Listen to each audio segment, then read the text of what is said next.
आज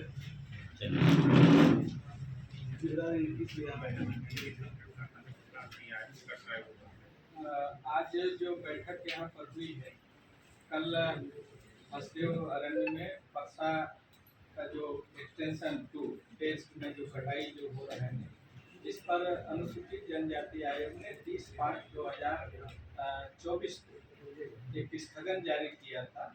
जो आवेदक पक्ष ने आयोग में दस्तावेज जो जमा किया था, वो आयोग के छानबीन में सभी दस्तावेज ग्रामवासियों के अनुसार जो आरोप लगा है कि ये दस्तावेज जिसके आधार पर हसदेव अरण्य में कोल ब्लॉक आवंटन हुआ है, ये फर्जी है। ग्राम सभा की जो कार्यवाही हुई थी, वो ग्राम सभा की कार्यवाही उस दिन अपूर्ण था और उसमें रूटीन ग्राम सभा था, जिसमें 21 नंबर तक कार्रवाई होनी थी। कार्रवाई के बाद में अध्यक्ष और सचिव ने हस्ताक्षर किए। अध्यक्ष और सचिव के हस्ताक्षर के बाद पुनः 22वां नंबर एक एजेंडा जोड़ा गया कि हसदेव कोल ब्लॉक में राजस्थान विद्युत मंडल को कोल ब्लॉक आवंटित किया जाना है। गांव वालों की आपत्ति है कि इस तरह का प्रस्ताव हमने कभी भी पारित नहीं किया है, क्योंकि हमारी जो ग्राम सभा थी, ये रूटीन ग्राम सभा था, जिसमें गांव के जरूरी जो बातें होती हैं उनको जिला पंचायत ने एजेंडा बना करके भेजा था 21 बिंदु, उस पर हमने ग्राम सभा किया। कोल आवंटन के लिए हमने किसी भी प्रकार का प्रस्ताव पारित नहीं किया है। इस बात के लिए आयोग ने चिट्ठी लिखा था सरगुजा संभाग के कमिश्नर को कि जब तक इस सारे दस्तावेजों की छानबीन नहीं हो जाती है, तब तक इस पर किसी भी प्रकार का एक्सटेंशन का काम नहीं होगा, न खनन का काम होगा नया, न ही जंगलों की कटाई होगी।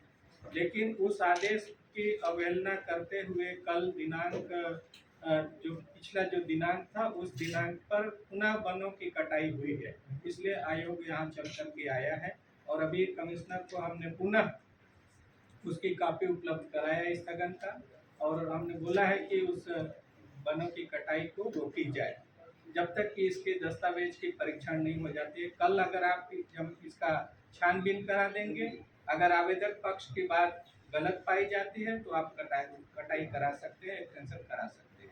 अगर उनकी बात सही है तो आप आगे नहीं बढ़ सकते। आयोग की बात नहीं सर, इतने पेड़ कट गए हैं, उसको लेकर क्या? पेड़ कट गए हैं तो उस पर तो नियमानुसार जो कार्रवाई बनती है, वो भारत सरकार के गाइडलाइन के अनुसार, अगर बगैर सही दस्तावेज के अगर उन्होंने जंगलों की कटाई की है तो वो न्यायालय तय करेगा, उस पर जो नियम से होगा कार्रवाई।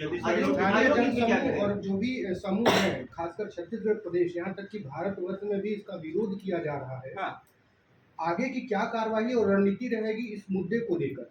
कार्रवाई महामहिम राज्यपाल, तत्कालीन महामहिम राज्यपाल महोदया ने भी प्रमुख सचिव को चिट्ठी लिखा था और प्रमुख सचिव की चिट्ठी जिला कलेक्टर सरगुजा को भेजी गई है कि तत्काल इस पर किसी भी प्रकार का आगे बढ़ने की कार्रवाई न हो, कोल खनन के सभी भी आवंटन को रोक दिया जाए। ये राज्यपाल महोदया ने चिट्ठी लिखा था। आज तारीख तक न आयोग को इन्होंने जवाब दिया है, न ही सरकार को यहाँ से कोई जवाब आया। हमने बार बार चिट्ठी लिखा जिला कलेक्टर को कि आपके तरफ से अपनी पक्ष को रखिए, आज तक उन्होंने नहीं है। 30/5 को जो चिट्ठी हमने भेजा है, मेल किया है, उसका भी जवाब नहीं दी, इसलिए आयोग चल करके यहाँ तक आया। सर, इस पे जवाब तलब करेंगे आप? बिल्कुल हमने किया है, अभी बोला है कि आप तत्काल उस पर कटाई रुकवाएं और इसका दस्तावेजों का परीक्षण की कार्रवाई कल करवा लें, आज करवा लें।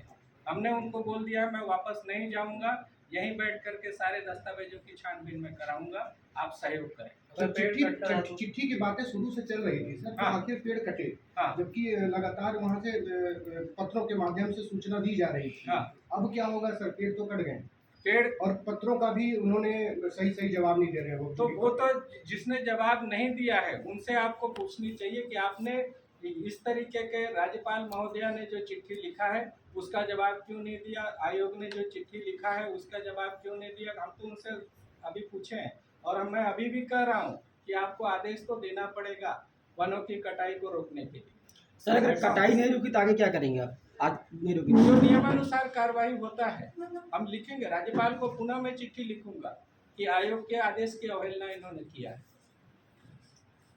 अभी